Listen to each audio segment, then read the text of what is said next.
사도행전 4장 1절부터 12절까지입니다. 신약성경 사도행전 4장 1절부터 12절까지.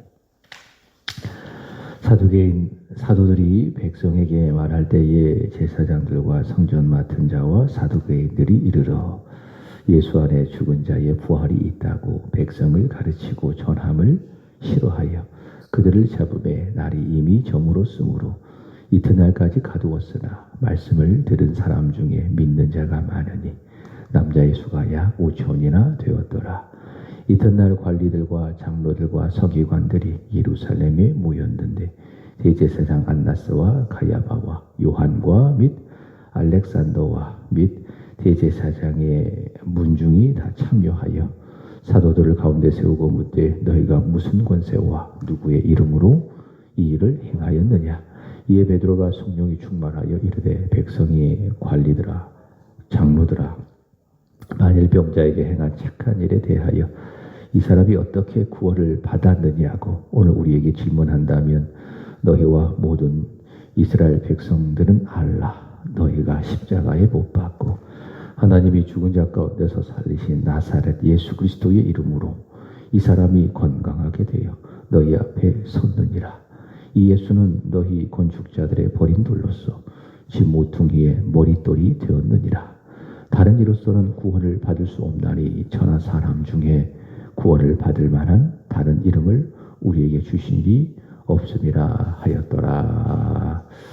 아멘. 어제 본문은 베드로가 솔로몬의 행각에 모여든 사람들에게 전한 복음이었지요. 그 복음에는 예수님의 십자가와 부활이 있었습니다.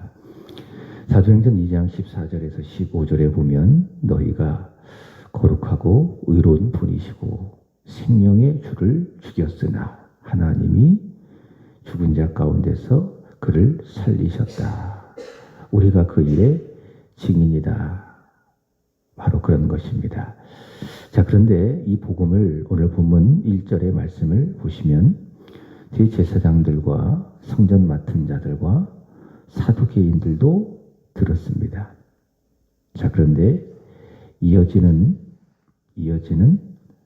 2절의 말씀을 보신다면 그들의 반응입니다. 예수 안에 죽은 자의 부활이 있다고 백성을 가르치고 전함을 싫어했다. 이렇게 이야기하고 있습니다. 자, 이것이 사두개인들의 반응이죠. 사두개인들의 반응. 예수 안에 부활이 있다고 백성을 가르치고 전하는 것을 싫어했다. 이 사두개인들은요, 예수님 당시 유대교 당파 중에 하나입니다. 이들은 성경 중에서도 모세 오경, 창세기, 출애굽기, 레위기, 민수기, 신명기 이것을 모세 오경이라고 이야기하는데 이 모세 오경만을 정경만으로 받아들이고 또 신학적으로는 마태복음 22장 23절에 의한다면 죽은 자의 부활을 부정하는 사람들인 겁니다. 그래서 이 사두개인들은요 굉장히 현실적인 사람들입니다. 다시 말해 보이는 것만 믿죠.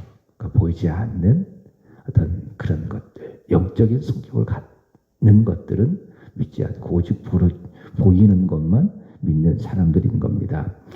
여기 생명의 3페이지 146페이지 첫 번째 내용 위에서 네 번째 줄을 보면 이렇게 이야기하고 있죠.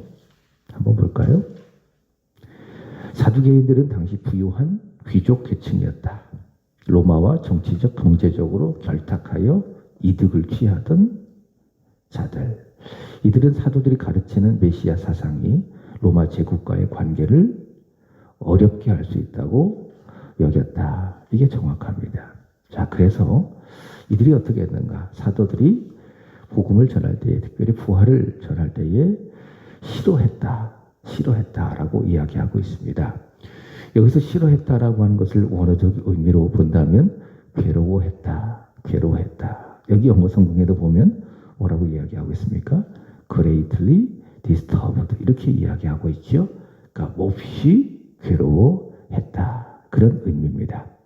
성경에서는 분명히 말씀하는 이 부활을 이 자신들의 교리 그리고 기득권 때문에 부정하는 이 사도들이 예수 안에 부활이 있다. 예수 안에 죽은 자들의 부활이 있다. 이렇게 이야기하고 있으니, 이렇게 사람들에게 전하고 가르치고 있으니 이들이 듣기에 아주 괴롭고 힘든 겁니다. 자, 그러자 3절의 말씀을 보시면은 이들이 공권력을 투입을 하여서 사도들을 잡고요, 그 이튿날까지 잡아두었는데, 이어지는 4절의 말씀을 이렇게 이야기하고 있습니다. 말씀을 듣는 사람 중에 믿는 자가 많으니 남자의 수가 약 5천이나 되었더라. 이렇게 이야기하고 있습니다.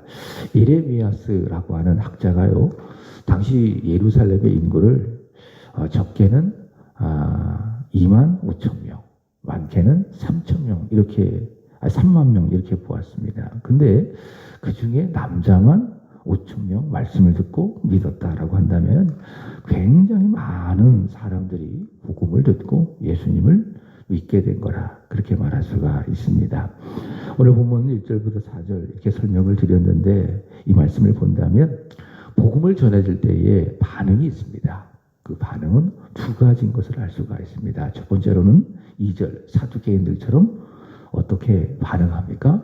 싫어하는 거죠. 원치 않고 싫어하는 거죠. 내가 예수를 믿으면 내가 포기하고 내려놓아야 될 것들이 많습니다. 그래서 들으면서도 싫어하는 겁니다. 그죠? 예수를 믿으면 주일날 교회에 가야 되잖아요. 근데 주일날 여기도 가야 하고 저기도 가야 하고 또 헌금도 해야 하고 또 내가 헌신할 것도 많고, 그래서 예수를 믿으면 그런 것들이 내려놓기가 쉽지가 않아서 함께 교회 갑시다, 예수 믿읍시다, 이렇게 복음을 전하면 그 일에 대하여 거부하고, 그리고 사두개인들처럼 괴로워하고 또 싫어하게 되는 것이죠. 전에 제가 교회에서 목회를 할 때에 전도할 대상이 있어서 매일 기도하고 매일 찾아갔던 그런 기억이 있습니다. 근데 그분이 괜찮은 분이거든요.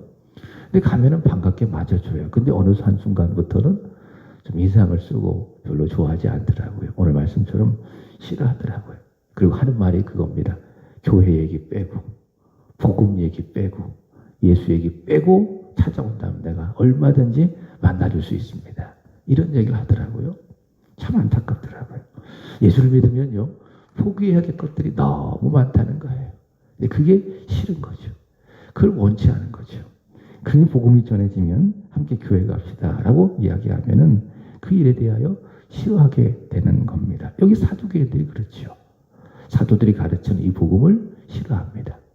원치 않습니다. 왜 그렇습니까? 그들의 기득권 때문에.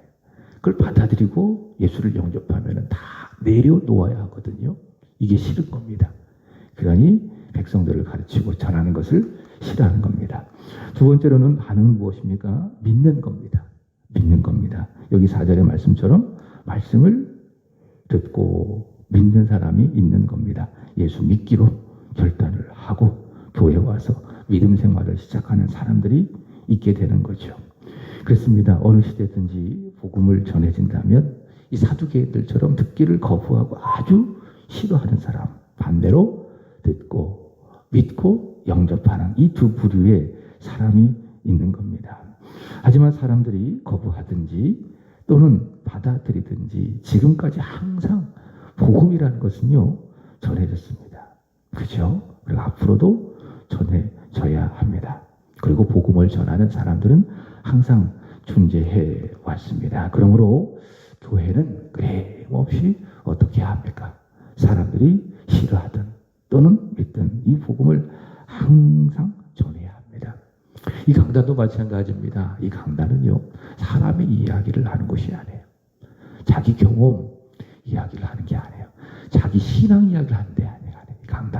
이 강단은 공적인 성격을 가지고 있기 때문에 이 강단은 뭡니까? 말씀을 잘 섬기는 자리가 되어줘야 돼요. 그것이 무엇입니까? 예수, 복음, 십자가, 부활을 전하는 자리가 되어줘야 되는 겁니다. 어제 전했던 말씀처럼 예수님은 선한 목자이십니다. 우리의 유일한 선한 목자. 아버지가 예수님을 아시고 예수님이 아버지를 아는 것처럼 양인 우리를 아시고 진토와 같은 우리의 체질을 아시고 그릇에 가여 각기 제 길로 가는 못난 양임을 아시고 그 선하신 목자 예수 그리스도께서 우리를 위해서 스스로 자신의 목숨을 버렸습니다. 우리도 스스로 그분을 사랑하고 그분을 위해서 목숨을 버릴 수 있어야 합니다. 이런 복음의 내용들이 끊임없이 전해져야 할 것이고 그 예수 그리스도는 아버지 앞에서 우리의 대언자, 우리의 화목제물이십니다. 늘 예수 앞으로 나아가야 합니다. 이런 복음의 내용들이 끊임없이 이 강단에서 전해져야 되는 거예요. 이게 올바른 거예요. 이게 강단이 세워진 그런 목적인 겁니다. 그죠? 교회 안에서는 이런 복음이 항상 전해져야 한다. 그리고 세상을 향하여서도 교회는 끊임없이 복음을 전해야 된다. 성도들도 마찬가지. 할렐루야. 2명 이상 전도합시다. 그렇게 선언했다면 내가 있는 곳에서 복음을 계속 전해야 할 것이고 저 사람이 이 복음을 전했을 때에 교회가 복음을 전할 때에 저 사람이 싫어하든지 오늘 사두개처럼 반대로 믿든지 그건 누가 하실 거예요? 하나님이 하실 일이에요. 하나님께서 선택하신 사람이라면 듣게 하실 것이다.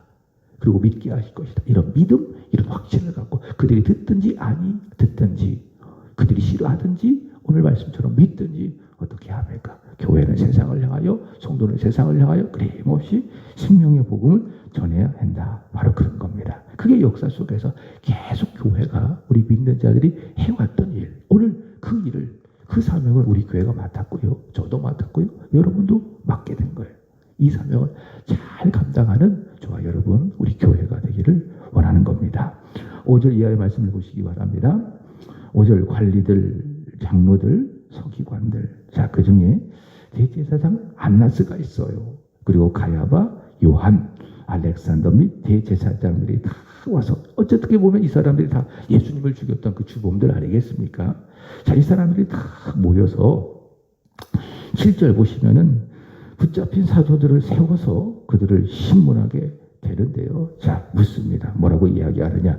너희가 무슨 권세와 또 누구의 이름으로 이런 일을 행했느냐? 그 복음을 전하는 이 일에 대하여 네가 무슨 권세로 또 누구의 이름으로 무슨 권한을 가지고 이 일을 행하느냐? 이렇게 묻는 겁니다. 자, 그러자 8절 보면 베드로가 반응합니다. 자, 8절 보시면 뭐라고 이야기합니까? 이에 베드로가 성령이 충만하여 이르되 백성의 관리와 장로들아. 자, 베드로가 어땠어요? 성령 충만했어요.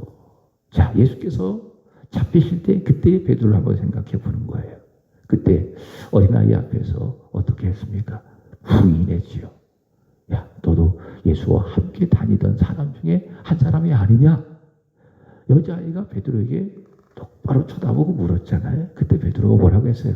내가 그를 알지 못하더라.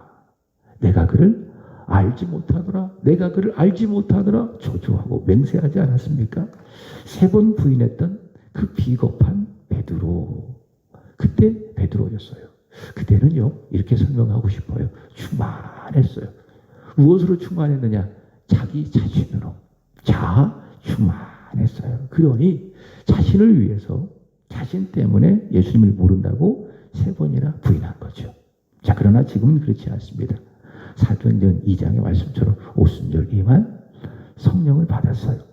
성령으로 충만해요. 그래서 자아로 충만한 것이 아니라 지금 사도 베드로는 무엇으로 충만합니까?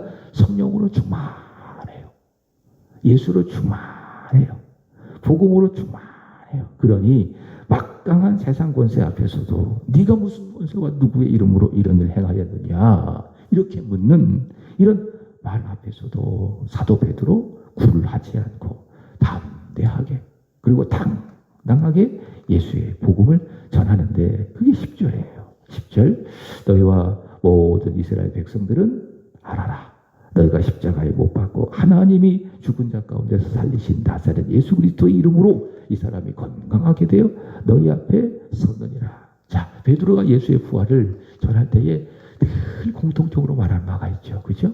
제가 말씀을 드렸잖아요. 예수님이 부활하셨습니다. 이게 복음이에요. 나는 부활이요 생명이니 나를 믿는 자는 죽어도 살겠고 무릇 살아서 나를 믿는 자는 영원히 죽지 아니하리니 이것을 네가 믿느냐. 그죠? 그러니까 예수님이 부활하신 거예요.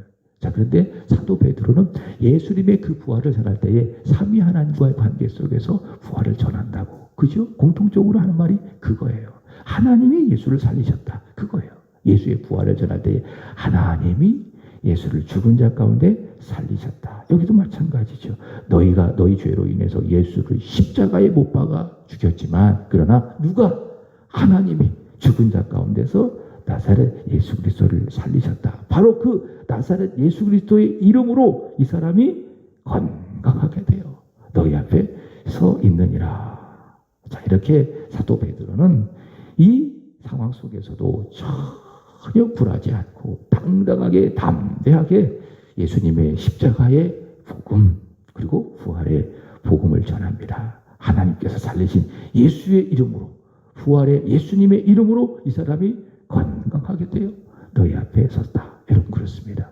십자가에 죽으셨으나 부활하신 예수를 여러분이 믿었습니다.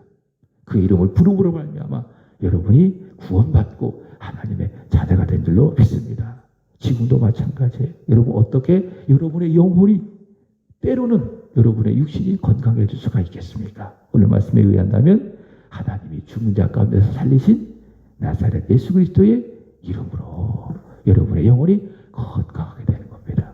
그리고 하나님께서 원하신다면 여러분의 육신도 건강하게 될 수 있을 것이고 또 여러분의 환경도 하나님께서 뜻하신다면 건강하게 될 것이고 어떻게 해요? 하나님이 죽은 자 가운데서 살리신 나사렛 예수 그리스도의 이름으로. 왜? 거기에는 하나님의 모든 능력이 그 이름 안에 있기 때문에. 자, 그러면서 사도 베드로는 아주 확실한 복음, 아주 유명한 복음, 그리고 아주 중요한 복음, 참 이 복음이 참 중요해요. 그 복음을 전하는데 그게 몇 절이지요? 12절입니다. 한번 우리 다 같이 읽어볼까요? 시작. 다른 이로서는 구원을 받을 수 없나니 천하 사람 중에 구원을 받을 만한 다른 이름을 우리에게 주신 일이 없음이라 하였더라. 아멘. 제가 말씀을 전할 때도 이 말씀을 많이 인용해요. 근데 계속 읽어도 계속 인용해도 이 말씀이 전혀 식상하지가 않아요. 신비롭죠. 이게 하나님의 말씀이에요. 하나님의 말씀을 계속 읽어도 계속 전해도 식상함이라는 게 있습니까? 없습니까? 없다. 세상의 말은요, 세상의 언어들은요, 세상의 이데올로기, 사상, 철학 이런 것들은 자꾸 듣잖아요. 그럼 식상해요. 그죠? 듣고 싶지 않아요. 계속 반복해서 들으면. 그러나 하나님의 말씀은 그렇지 않습니다. 얼마나 여러분 많이 들으셨습니까? 지금까지 신앙생활에 오면서 계속 들었던 말씀, 읽었던 말씀. 그죠? 근데 또 들어도 어때요? 전혀 식상함이 없어요. 아멘 하게 되죠. 아, 맞다. 아, 이 말씀이 좋다. 은혜가 된다. 이게 성경이에요. 하나님의 말씀에. 그래서 여러분들이 성경을 사랑해야 돼요. 말씀을 읽고 묵상하는 일에 여러분이 온 힘을 다해야 돼요. 하나님의 말씀. 자, 베드로가 전한 것이 무엇입니까? 이거예요. 오직 예수. 오직 예수. 오직 예수로만 이 사람이 구원을 받고 건강하게 되었다. 그것을 전하는 거예요. 자, 설교자 로이드 존슨은요, 이 베드로가 전한 이 복음, 오직 예수, 이 복음은 뭐냐? 참으로 위대하고 분명한 단언이다. 그리고 기독교의 메시지를 요약해주는 문장이다. 그러니까 복음의 메시지, 성경의 메시지를 요약한다면 뭐라고요? 다른 이로서는 구원을 받을 수 없나니. 천하 사람 중에 하나님의 구원을 받을 만한 다른 이름을 우리에게 주신 적이 없다. 오직 예수. 오직 예수가 복음이다. 바로 그거라는 거예요. 지난번 주일 오전 예배 때 말씀을 드렸지요. 산을 올라갈 때 정상은 몇 개입니까? 하나입니다. 물론 산장상 여기도 정상이고 저기도 정상이고 그렇게 말할 수가 있겠지만 그러나 보통 산은 정상은 하나입니다. 근데 그 정상에 올라가기 위해서는 방향이 다양하죠. 동쪽 방향, 서쪽 방향, 남쪽 방향, 북쪽 방향 여러 방향으로 올라갈 수가 있습니다. 그처럼 구원이라고 하는 정상은 하나인데 그 구원의 정상을 오르기 위해서는 다양한 방법, 다시 말해 다양한 종교들이 존재한다.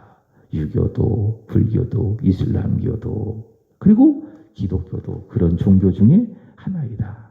이걸 뭐라고 이야기하느냐? 종교다원주의라고 이야기하는 거예요. 자, 먼저 제가 말씀을 드렸죠. 저는 기독교를 종교라고 말하는 것을 별로 좋아하지 않는다고요. 기독교는 무엇입니까? 종교가 아니라 생명입니다. 불교든지 이슬람교든지 이런 세상의 종교들은 종교예요. 왜 그렇습니까? 구원이라고 하는 방법을 다 자기 자신에게 둡니다. 소위 말해서 인간의 행위에 두는 겁니다. 그러니까 인간의 행위로 말미암아 내가 구원에 이를 수 있다라고 가르친 걸 뭐라고 이야기하느냐? 그걸 종교라고 이야기하는 거예요.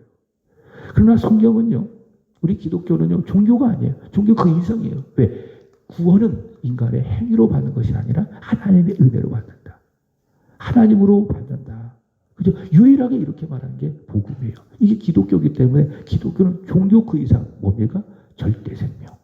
유일한 생명이라는 겁니다. 그러나 많은 종교학자들이, 많은 사람들이 기독교를 그저 그런 종교와 똑같은 것 중에 하나로 보는 거예요. 이런 걸 뭐라고 이야기하느냐? 종교 다원주의라고 이야기하는 거예요. 그러니까 너도 맞고 나도 맞고 저 사람도 맞고, 그죠? 그러니까 절대 진리가 없어요. 다 맞는 거예요. 그 중에 하나를 누군가가 선택하면 되는 거예요. 자, 그런데요, 이런 종교 다원주의 사상은요, 아주 비성적이에요.